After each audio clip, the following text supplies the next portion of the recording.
So first off, we'll go to Catherine Rowett, who's a former MEP from the Eastern region, and she's Deputy Coordinator of the Eastern region and spokesperson for work, employment and social security, and also a professor at East Anglia University, and so therefore is incredibly busy. So thank you very much for coming. Catherine, over to you. Thank you very much. So I'm here, I'm a little bit of an imposter really. I'm here to talk about Mastodon, and as a fairly much of a beginner at Mastodon myself, I'm probably going to open some questions that I can't answer, but we can at least start. So what is Mastodon? It's a federation of individual servers, each of which is semi-independent and has its own rules and regulations and systems of management. And in order to join Mastodon, you have to join a server, and then you can access other people's accounts on other servers, or you can watch what's going on your own server. So it's like a series of little villages which are looked after by a mayor of their own and organized on their own principles in a semi-autonomous way, but within a federation, a loosely assembled federation, and you can therefore meet people from other villages, but you have to belong to a village of some sort. So I'm going to share my screen and show you what happens if you go to the general Mastodon site. This is the general site for Mastodon. And it explains what Mastodon is, and you can there create an account. But in order to create an account, you have to go to one of the servers. So if you click on the servers, as I've just done, it explains that Mastodon is not a single website, and you need to make an account with a provider. And these are the servers. And then on this site, it offers you a selection of servers that you can join. And you'll see that some of them here say apply for an account, and some of them allow you just to join, create an account. So this one here allows you to create an account directly. And you can choose the servers on the basis of the region or the topic. You can choose, for example, LGBTQ plus ones. You can join academic ones or art ones. Why would you join something like that was topic based? Well, you'll see in the local timeline, if you're in something that's like that, you will see people who are relevant to your interests. Now, it's the people whom I know on Mastodon are on a variety of servers, but quite a lot of people are on this one, .green. And this .green server is one where you pay a subscription, basic membership £1.50 per month, and 20% of the membership fees goes towards planting trees. And the server is also carbon neutral, so perhaps because of the planting trees, I suppose. So if you're environmentally concerned, you might want to join this one. and you might also want to join it because perhaps you're more likely to meet other people in the green end of things. And it also obviously makes a statement that you have an address of this sort. So you would have an address like this that goes at mastodon.green if you belong to this server. So quite a lot of Green Party people have joined .green. I've joined the one called Mastodon app.uk. So this is my home screen, and let me see if I can. So this is myself. Let's see if I can pull that up.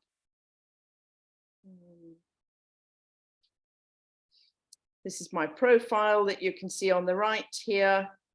And this is my address at Catherine Rowett at mastodonapp.uk. So Mastodon App UK is a regional one that is for people in the UK.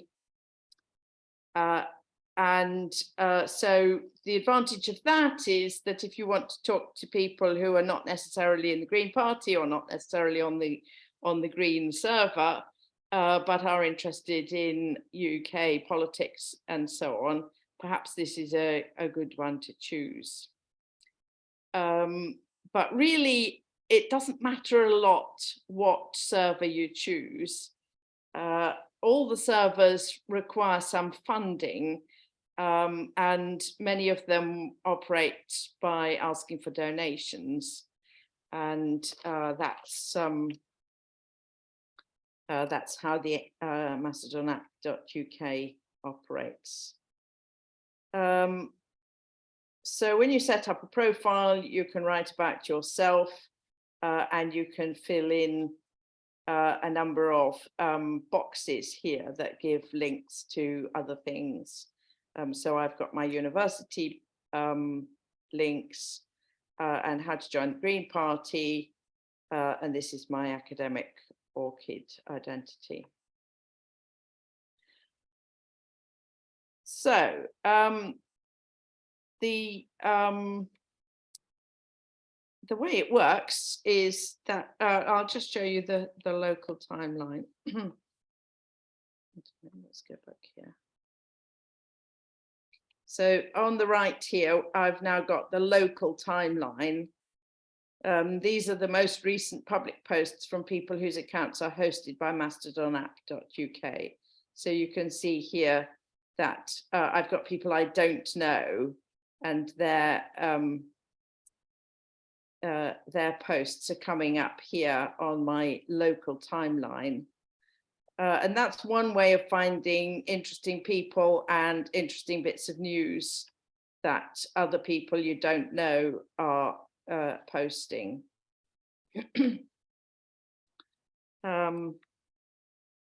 And then on your home list, you've got people that you do follow. So I've got people here whose accounts I've decided to follow, and their posts are appearing in this middle screen.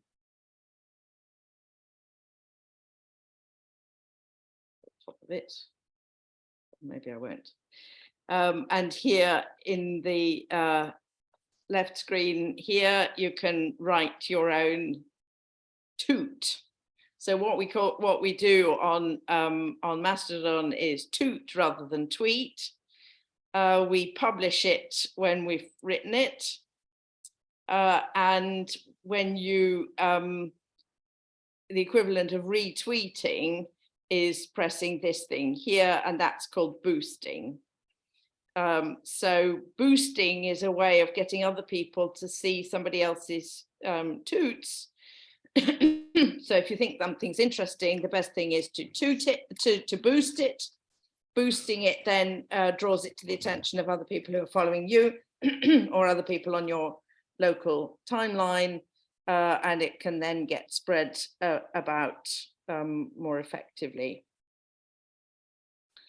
Finding other people on on Mastodon is a little bit difficult. You can't easily find people who are not on the same server. So you have to know what their Mastodon address is and search for them. And then you can follow them when you found them on the server that they belong to. So some groups have lists that you can import. So I have a lot of people I know on Mastodon who are philosophers, and that's because somebody has set up this list on this other address, which is a web page which lists all the philosophers and philosophy teachers from around the world who are on Mastodon. And you can click here to get instructions for how to use it. You can get a CSV, separated values spreadsheet for the whole list. And then you can import that to your Mastodon account, and it will enable you to automatically follow all the people on this list. So I've been hoping that somebody would do something like that for Green Party people, but I haven't found one yet. So some techie enthusiast should probably do this. I started myself making a list on my own account, wherever that is. We go back to my profile.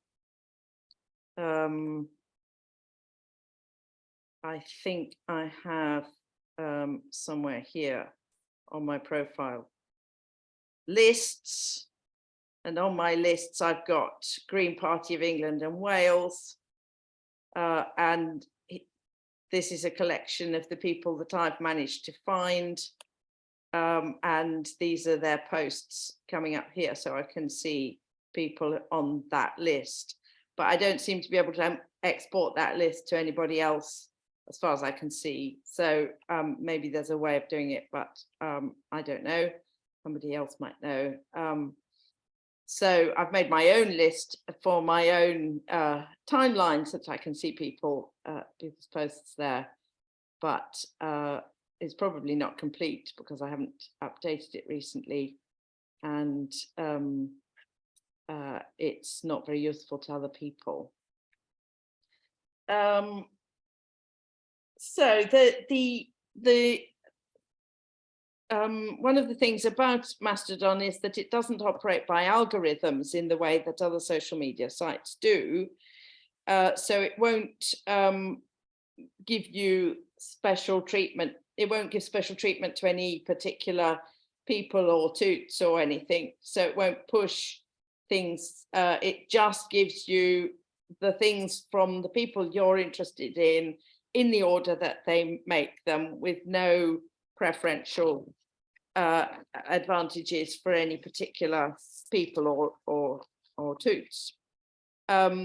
So liking something, which you do by clicking this little star, if you click the little star on something, you've favorited it. So South Tyneside Green Party favorited something of mine. That doesn't do anything apart from giving me a good feeling. It doesn't actually increase the likelihood that that post will appear in anybody else's timeline. So the way to make it appear in somebody else's timeline is to boost it like that. So the liking is fine as a thing. You'd say, oh yeah, I like your post there, but it doesn't help to get it publicized. What to use it for? It seems to me that it's a relatively friendly but not very high profile way of saying things. So compared with Twitter, you don't get nearly as much uptake. That's partly because I don't have nearly as many followers, and it's partly because of the federal nature of it. And so it seems to me that if you want to do your social media in order to speak to people who might not have heard of green ideas or might not have thought the way that you're thinking and might be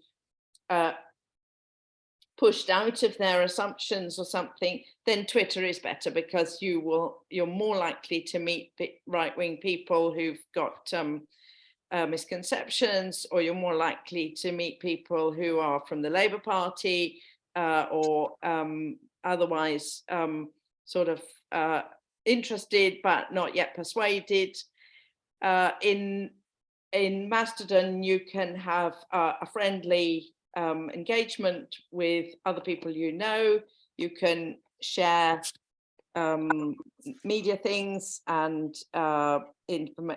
comments on the news and so on, but you're for the most part not going to change people's minds. You're going to help them to understand things. So I tend to use social media quite a lot for finding out about the news and what other people, like-minded people, think about it. Mastodon is quite good for that. I also use Twitter quite a lot for engaging in controversial issues and trying to make people think again.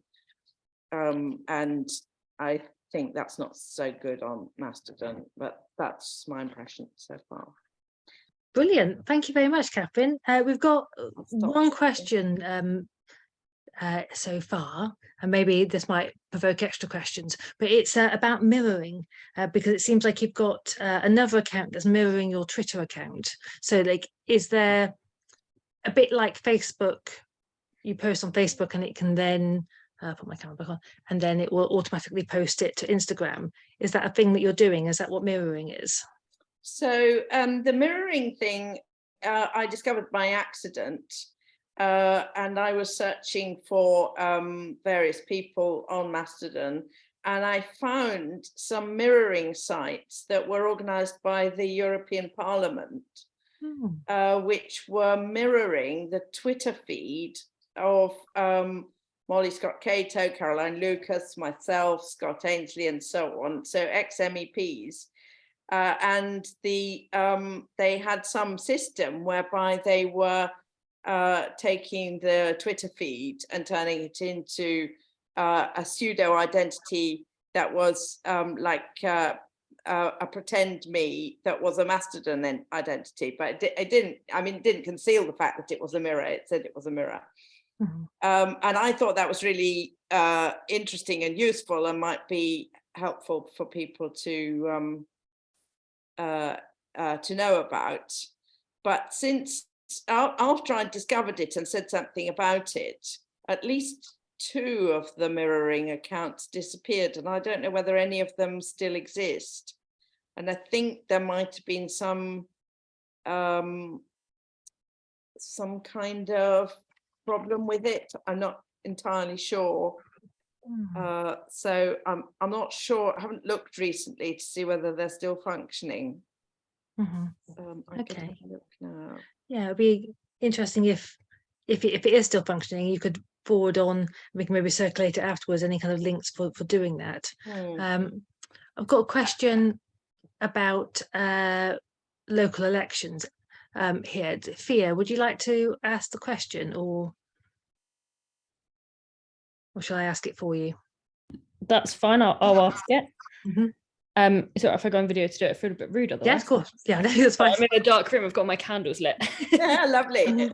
Very ambiance. Yeah, so I'm just thinking, does it have the ability to target ads locally, or do we have that ability yet in terms of setting up lists? So if, for example, on Facebook you might have a local school list or a town list, do they have those sorts of things where you're kind of suggested to those, or is it a case of I'd have to search Kent, etc., or search the area to find something local? Is it got that geographic element to it yet?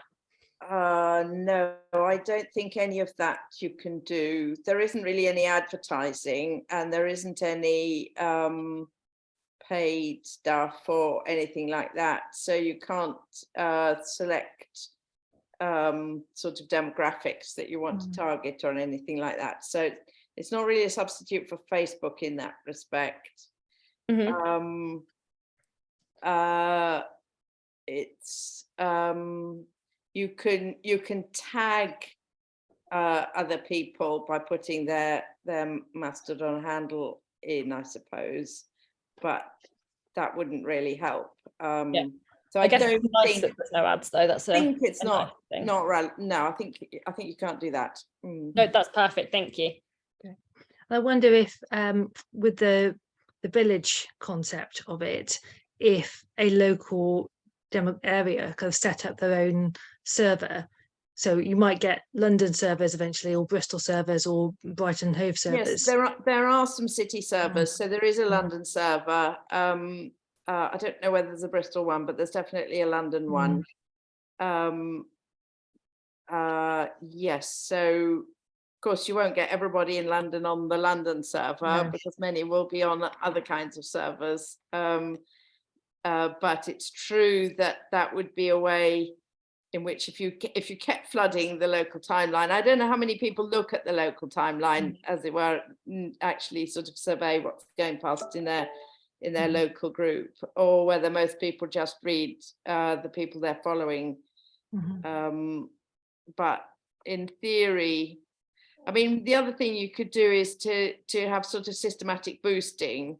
I suppose if you have a group, if you have some kind of local party group, and then you could systematically boost the local Green Party's posts, send out a thing to all the people who are your boosters, as it were, say boost this, right?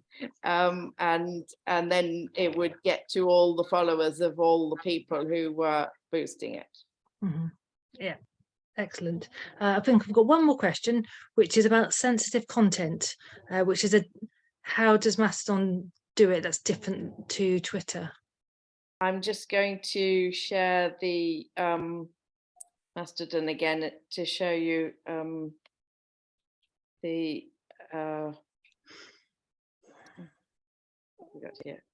here we go.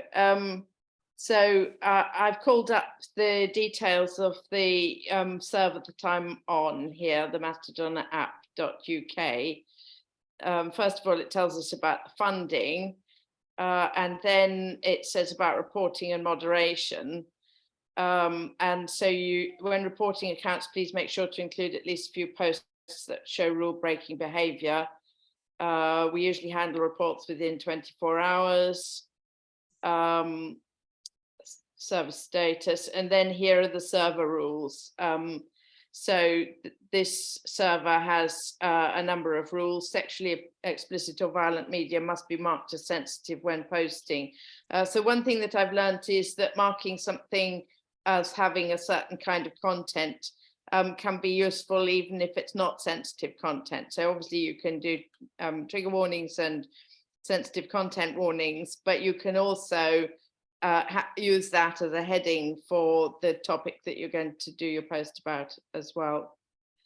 Be respectful, racism, sexism, homophobia, transphobia, xenophobia, and so on, not welcome, and so on. So there's a series of rules there which apply to this server. And then also this server has disallowed content from a number of other servers that are regarded as unacceptable because they break the rules and don't have adequate moderation. So there's a list here of the ones that they have outlawed, so we don't get posts from them. And the thing I didn't show you in addition was the federated timeline, which is the most recent posts from people on all servers, not just your local one, and it goes through pretty fast. So you can find things that you didn't see, that you didn't know about, that are on other people's servers. Brilliant. Thank you, Catherine. Okay. That's great. It's good to see a good quantity of cat pictures on Mastodon as well, which is what we like to see. That's right. Highly recommend cat TikTok. That's normally what my child wants to watch at all times. get you to stop sharing screen. Yes. That's all right. And that's it, time's up. So just to say thank you very much to Catherine and to Hannah for coming and sharing all your exciting knowledge and enthusiasm, which is brilliant. And thank you for everybody for coming, and thank you very much for Feminist Greens for organising it. It's brilliant and very helpful. Thank you. Have a good evening, everybody. Thank you. Thank you. Bye. Bye-bye.